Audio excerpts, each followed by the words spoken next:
to that, that had kind of really ruined that area. They had on me on cortisone for the blood disease, and I gained a lot of weight. So I looked for something outside of my school. I was about 15 at the time. Looked for something outside of my school just to get in shape. And a couple of guys I knew were taking martial arts. So I went down there and watched a couple of classes. I had boxed a little when I was a kid. It was really interesting to me. It seemed that I could learn a lot mentally as well as physically.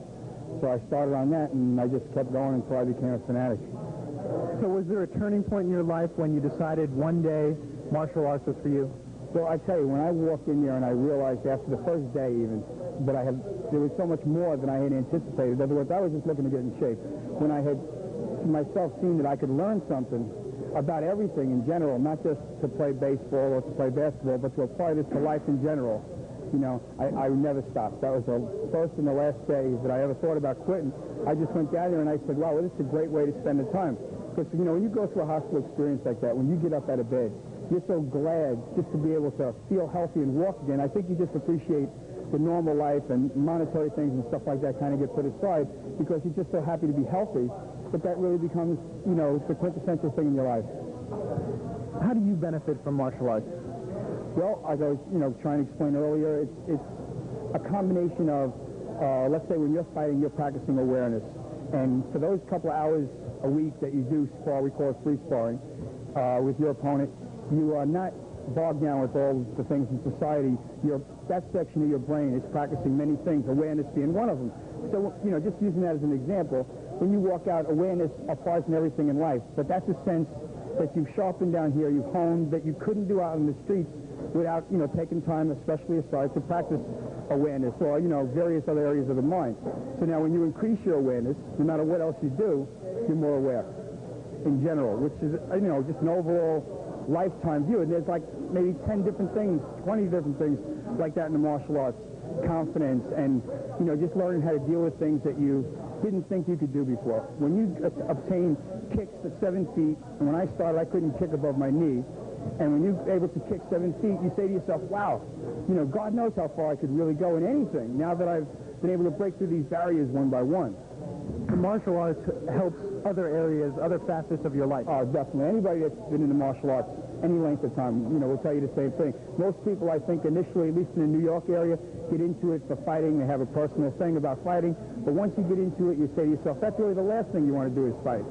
You know, it becomes the last thing you want to do. You're one of the people on the other side that will never throw the first punch.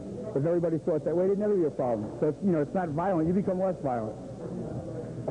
You've developed a unique weight training program. In fact, many people who right now are trying to get some advice from you. Okay, what is it? Well, what we do is we isolate the muscle structure, and basically applying a lot of hypnotherapy theories that I had learned and body, I was able to analyze what exercises would be the best for any particular given type of motion. So first you'd have to break the body down and understand what each section does. And what I do is I isolate sections of muscles, not just muscles, but actual sections of muscles, so that the mind gets a better rapport with the muscle structure. So in essence, you're using the conscious portion of the brain, and you're using weights to teach the subconscious portion of the brain more about your own body, so that when you have to do something, it just becomes a subconscious reaction, automatic.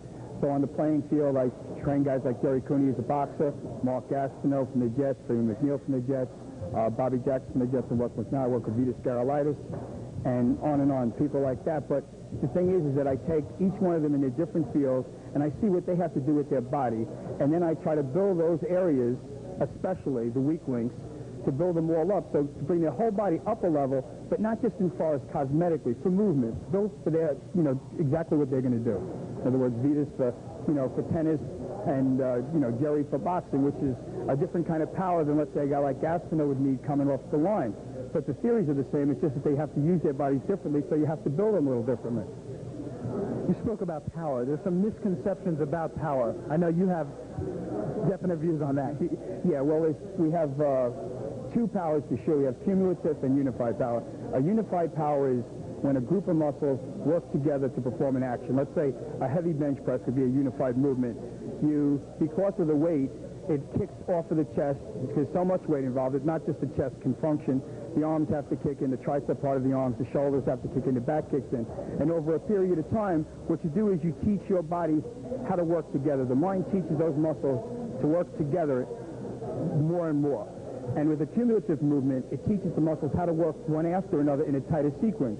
Now, neither one is better. It just depends on your purpose. In other words, with Gastineau's upper part of his body, I unify the motion because there's times when he has to actually come in physical contact and move a 300-pound object like another person. In Gary's case, he's going to knock them down, so I give him all cumulative. He doesn't actually have to physically move a 300-pound person. All he has to do is knock them out. You know what I'm saying? So he needs a cumulative, which is the muscles moving one after another to create a flow of energy going out through the hand, which for a guy that's locked up in position and trying to move a person would be better if he had unified to the top half. See, so then you break the body into sections. Now, I do Gastineau's middle section cumulative, his upper section unified, and his lower section unified, so that the power can come unified and the center acts as a ball bearing. So he has a lot more flexibility, and he can put power out in a lot of different directions because his stomach is so much, we work about 2 hours a day just on stomach. It's so much stronger that the power coming through the legs can be transferred to the upper body, which in the past, you can only transfer as much power as, like I said, the weakest link can handle. In that case, it would be the stomach, you know, on up to the chest, heading up in that area. Your expertise, what is it? Martial arts. Martial arts. But I would call it a master of motion. You know, it's just mastery of motion because I study motion in general. In other words, if you see what somebody has to do in a game, you don't have to know how to play the game. You just see what their body, what the muscles are trying to do, whether it's move another guy, run past them. You see what their muscles have to do. And it seems like you know a lot more about sports than you do, because when you know the body, you know, it's like being an excellent mechanic and never seeing a car. If you're an excellent mechanic, you see a car, you know how a car runs. Other guys could be working on it 20 years and might not know what you see instantly just because you know it from the inside out. I know it from the inside of a person out, and any game that you're dealing with is a mind and body game. You know, so in other words, if you understand the mind and body, then understanding the rest of the game is fairly easy. Not doing it, but understanding it. Do you understand your body completely? Have you attained that? I think there's still stuff I can learn. You know, my kicks seem to get better and better, and then the rapport becomes tighter and tighter. And something that the Orientals always felt is the inner flow of energy makes up for kind of maybe the speed that you would lose on an exterior physical basis, because as you control the inner flow of energy, I'm sure you've heard of like women lifting cars off of their kids that are in a traumatic accident, you know, and those aren't hypothetical situations, they're real. The problem is that they can flow that much power, but their body structure can't handle it. So the next day, they suffer a lot of ruptures. That's the stuff you don't read about, but nevertheless, the stimulant of seeing a child under a car gets that internal flow going. And what we do is we teach how to control internal flow. So that as years go on, you learn how to control the internal flow more and more, and maybe what you lose on the exterior, you gain a little bit more than you lose. Now, so far I felt that way. You know, years to come, we'll see what happens. So. I want you to evaluate yourself as a martial arts expert. Oh, geez, that's really tough. That's something we never do. I think I'm really well-versed at what I do. I like to say try. You know, I think that when I say try, I really have done these things, but I try to be versatile. I try to, especially when you go from being a fighter to an instructor, it's one thing to be able to do it, and it's another thing to be able to teach somebody else how to do it that doesn't know how. And, you know, that was a whole nother barrier, and I tried to be as versatile as I possibly could, so that even if it was a technique, a spinning kick, or whatever that I didn't particularly like, I wanted my students to see it all, so it wasn't limited.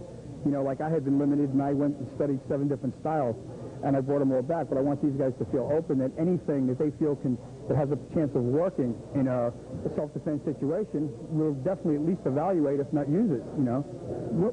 What is it that you try to teach your students? Well, self-defense. We're really talking self-defense. These guys are not really competitive fighters, and they have competed, and they've won a lot of trophies, but I don't push the competitive angle because that's not really what the martial arts is all about. It's really a self-defense art, and when somebody is coming down on you, a lot of these guys do security for a living, you know, stuff like that, just as an offshoot of this, but we don't ever try to hit anybody that's not trying to hit us. But that's where we draw the line. When somebody touches us, we go off.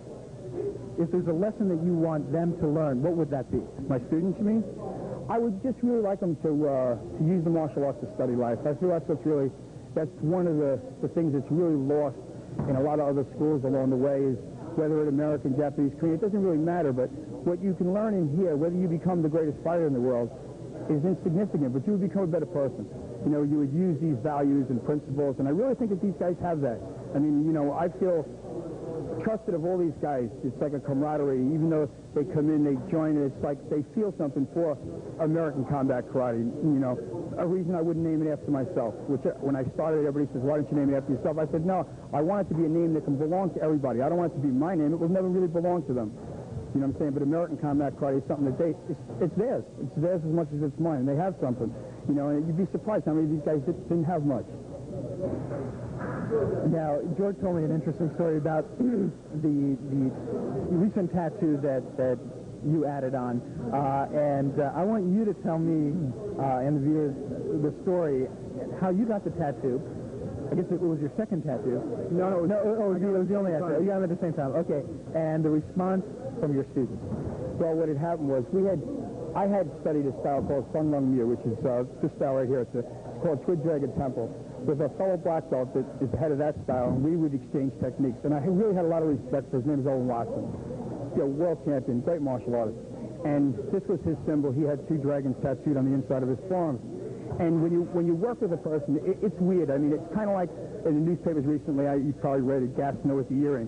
It's not anything to really be sticky. It's just something that you learn to respect in this person because while he's teaching you stuff, you get to see those dragons over and over again, and they have a different meaning to you. I'm not really a tattoo person, you know what I'm saying? I was in my 30s before I got these, but I had so much respect for this guy that as time went on, you know, more and more, we had gotten further and further apart, and I wanted to feel closer and closer, you know, because he is a good friend of mine.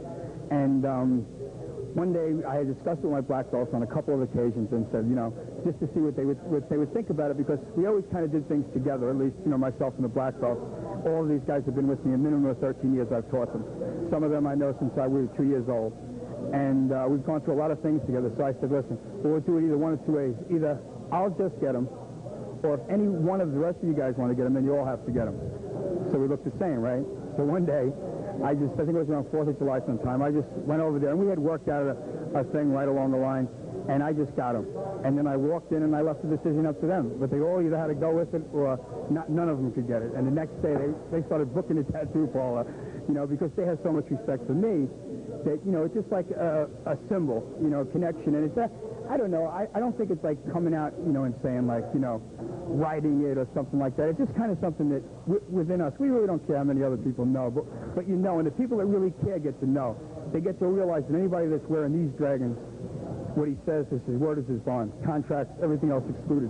If these guys that say something, they mean it, because they, you know, they live by that. The dragons are the living proof of that. Right. In other words, they know that nobody would be allowed to have those dragons. Anybody that knows me would know that to be one of my black belts, they would have to have it together to a point where they wouldn't lie. You know what I mean? If they tell you something, most of these guys, they run into strangers, they say, I'm one of Richie Barathy's black belts. If they tell them something, these people believe it, because they know where I'm coming from, and they know that I wouldn't have a black belt that wasn't on the money as far as what he said. His word wasn't his bond. You hold the distinguished title or record of cutting with your bare hands, slashing through slabs of granite. You hold the world record. You're known as one of the most